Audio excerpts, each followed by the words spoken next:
Você já se perguntou por que tanta gente odeia o Corinthians?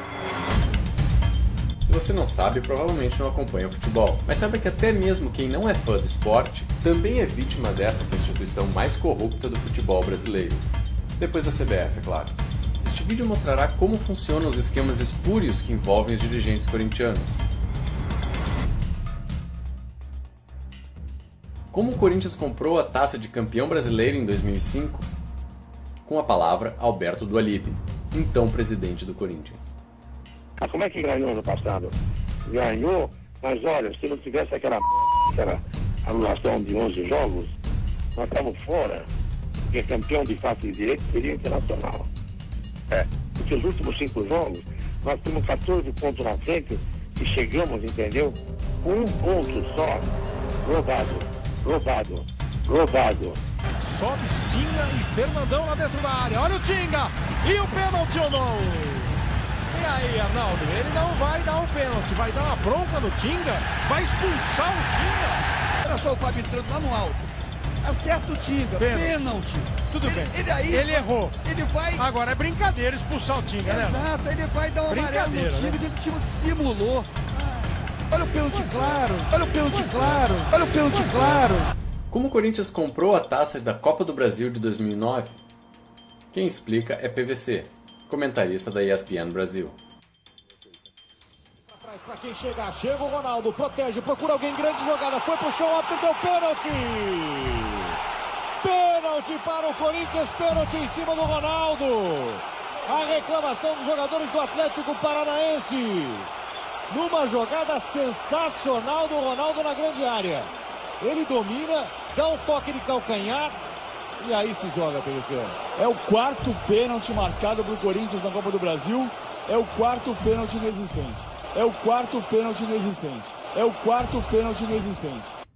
E como o Corinthians faz para manipular as arbitragens? Ouçam o que diz o árbitro da FIFA, Gutenberg de Paula Fonseca.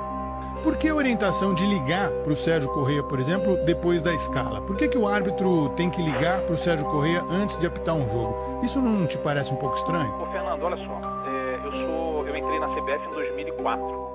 Eu nunca vi isso na minha vida. Isso foi mais uma das mudanças do senhor Sérgio Corrêa, tá certo? Aí ele inventou também essa situação do árbitro, quando receber as escalas, ele ligar para receber as recomendações. E eu posso me citar como exemplo, porque tudo que eu vou falar e venho falando para você, eu tenho provas. Inclusive, além de provas, eu faço questão de mais à frente a gente não só enviar para todo mundo que tem interesse e contribuir muito para que, de uma certa forma, essa sujeirada toda seja lavada. E ele dizia o seguinte: aquele árbitro que não ligar está fora das escalas. E eu, por exemplo, fui fazer um jogo Corinthians e Goiás, que o Corinthians ganhou de 5-1, e antes do jogo ele disse para mim: vai lá, boa sorte, vai apitar o jogo do Timão, hein? O que eu posso pensar com isso? Diz pra mim, o que eu posso entender com isso? Que se o Corinthians não ganha, eu podia pro resto da vida não estar sendo escalado, ser punido e ficar de fora das escalas. Isso é uma da colocação dele, uma das coisas que ele fez. Isso ninguém fala, ninguém comenta. Ouçam agora um bate-papo entre Alberto Dualib e André Sanches, ex-presidentes do clube.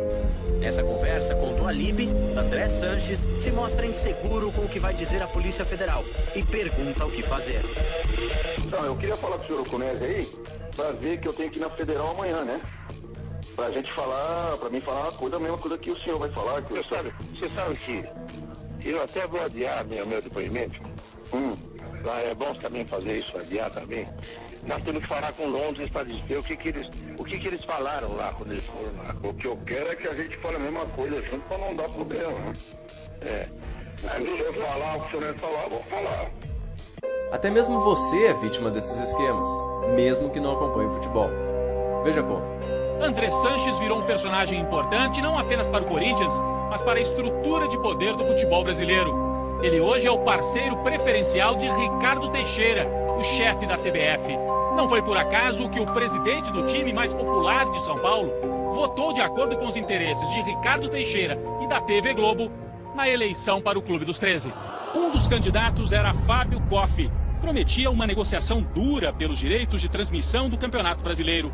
Ricardo Teixeira, aliado da Globo, lançou outro nome, Kleber Leite, com um cabo eleitoral de peso, André Sanches.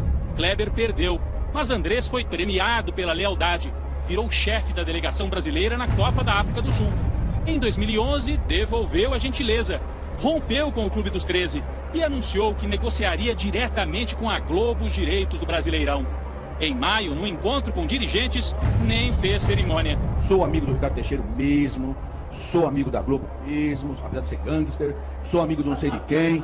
Eu não tenho problema não. Agora, eu vejo meu clube. A declaração pegou mal com os parceiros que foram tão generosos com o Corinthians, a ponto de oferecer ao clube a chance de realizar um velho sonho. Até 2 anos atrás, ninguém tinha dúvidas. Esse aqui seria o Estádio Paulista na Copa do Mundo de 2014. O São Paulo, dono do Morumbi, fez um primeiro projeto e, depois de receber várias instruções da FIFA, preparou um segundo desenho que previa até a cobertura do estádio. O custo total da reforma, 256 milhões de reais. O anúncio de que o Morumbi seria a sede da Copa virou foto na parede. Além de Lula, o próprio André Sanches estava em campo no dia em que o estádio do São Paulo recebeu a chancela oficial. Isso foi em 2009. No ano seguinte, tudo mudou. O motivo? O São Paulo apoiou Fábio Koff para o Clube dos 13, irritando Ricardo Teixeira. A partir de então, o estádio do Tricolor passou a ser bombardeado pela CBF. O Comitê Brasileiro fez novas exigências, o que dobraria o custo da reforma. O São Paulo não aceitou e o Morumbi ficou fora da Copa. O Morumbi não ficou fora da Copa por nenhuma questão técnica de reforma. O Morumbi ficou fora da Copa por uma decisão política do presidente da CBF, que também é o presidente do comitê organizador local. No lugar do Morumbi, entrou André Sanches, com o projeto da Arena do Timão. O custo, R$1 bilhão, 4 vezes a reforma do Morumbi. Porque a construção de novos estádios envolve valores maiores do que a reforma de um estádio já existente. A obra do novo estádio precisa de 420 milhões de dinheiro público, que viriam de incentivos fiscais da prefeitura, e mais 400 milhões de empréstimo do BNDES, também dinheiro público. Veja só o que o prefeito Gilberto Kassab disse em junho do ano passado. Ficaremos muito felizes se pudermos fazer a abertura da Copa aqui na cidade de São Paulo, mas jamais à custa de investimentos de recursos públicos num projeto que não é a prioridade para a Prefeitura de São Paulo. Agora mudou de ideia. Em novembro, a Caixa Econômica Federal, um banco 100% estatal, decidiu patrocinar o Corinthians com R$31 milhões.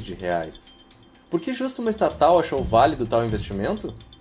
Será que os departamentos de marketing das grandes empresas já notaram a imagem negativa do Corinthians? Seria uma grande coincidência que justo com dinheiro público fosse realizado o maior patrocínio esportivo do país? O presidente corintiano, Mário Gobi, tem outra teoria. José Pai, ele nos abençoou mais uma vez.